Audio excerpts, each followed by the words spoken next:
தந்தி பார்வை செய்திகள். சென்னை லீ Royal meridian ஹோட்டலில் உள்ள கருத்தரங்க வளாகத்தில் கொங்குநாடு அறக்கட்டளை சார்பில் அருட்செல்வர் பொள்ளாச்சி நா. மகாலிங்கம் 10ஆம் ஆண்டு நினைவேந்தல் நிகழ்ச்சி நடைபெற்றது. நிகழ்ச்சிக்கு பிஜேபி குழும நிறுவனங்களின் தலைவர் டாக்டர் பழனி ஜி. பெரியசாமி தலைமை தாங்கினார். சென்னை கொங்குநாடு அறக்கட்டளை தலைவர் கே.ஆர். அப்பாவு வரவேற்புரையாற்றினார். சக்தி குழும நிறுவனங்களின் தலைவர் டாக்டர் மா. மாணிக்கம் முன்னிலை உரை நிகழ்த்தினார். செம்மொழி தமிழாய்வு மத்திய நிறுவனத்தின் துணைத் தலைவர் டாக்டர் சுதா சேசையன் சிறப்புரையாற்றினார். அப்போது அவர் கூறியது, அருட்செல்வர் செல்வமுடையவர், வசதியானவர், பல நிறுவனங்களை நடத்துபவர் என்று எல்லையெல்லாம் தாண்டி மனிதநேயம் மிக்கவர். அருட்பிரகாச வள்ளலாரின் கருத்துக்களை அரை நூற்றாண்டு காலம் இம்மண்ணில் பரப்பியவர் என்றார். விழாவில் கொங்குநாடு அறக்கட்டளையின் செயலாளர் சி. அரவிந்தன், பொள்ளாச்சி நித்யானந்தம் ஆகியோர் உரையாற்றினர். முன்னதாக அருட்செல்வரின் திருவுருவப் படத்திற்கு மலரஞ்சலி செலுத்தப்பட்டது.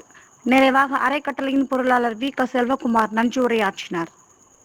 வந்து இந்த நிகழ்ச்சி நடத்துறதுங்கிறது ஒரு பெரிய எங்களுக்கெல்லாம் ஒரு பெரிய கொடுப்பினை. ஏன்னா அவங்களுக்கு ஐயா போன்றவர்களுக்கெல்லாம் நம்ம அந்த 3 மாத காலம் அந்த நிகழ்ச்சிக்கு நான் தொடர்ந்து பயணிக்கும் பொழுது எத்தனையோ டிகேஎஸ் ஐயாவை போல நிறைய பேர் குடும்பத்தினருக்கே அண்ணனுக்கெல்லாம் கூட தெரியாத பல பேரை சந்தித்து பல விஷயங்களை தெரிந்து கொண்டவன். அந்த வகையில் பார்த்தோம்னா இன்னும் மேலும் மேலும் எங்களுக்கெல்லாம் ஒரு பெருமை. நாங்கள் எங்கள் ஊர் எங்களுக்கெல்லாம் ஒரு அடையாளம் ஐயா என்பதை நாங்கள் மனசில் ஒவ்வொரு நாளும் கருதி இதை இன்னும் வளர்க்கணும், இன்னும் ஐயாவோட புகழை கொண்டு சேர்க்கணுங்கிற ஒரு உறுதியோடு பயணிச்சுட்டு இருக்கிறோம். மீண்டும் ஒரு முறை அனைவருக்கும் நன்றி கூறி விடைபெறுகிறேன். நன்றி, வணக்கம்.